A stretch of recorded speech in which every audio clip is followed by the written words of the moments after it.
யானை ஒன்று வந்ததாம், அசைந்து அசைந்து வந்ததாம். பூனை இரண்டு வந்ததாம், மியாவ் மியாவ் என்றதாம். மூன்று முயல் வந்ததாம், குதித்து குதித்து வந்ததாம். நான்கு நாய்கள் வந்ததாம்,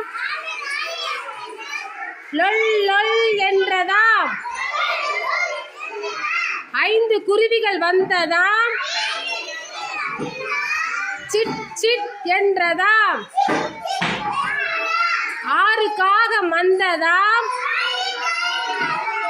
கா கா என்றதாம். ஏழு வாத்துகள் வந்ததாம், குவாக் குவாக் என்றதாம். எட்டு சேவல் வந்ததாம், கொக்கரக்கோ என்றதாம். ஒன்பது கிளிகள் வந்ததாம், கீ கீ என்றதாம். பத்து சிறுவர்கள் வந்தன, பலமாய் கைகள் தட்டின. அவ்வளோதான், கிளாப் பண்ணிக்கோ.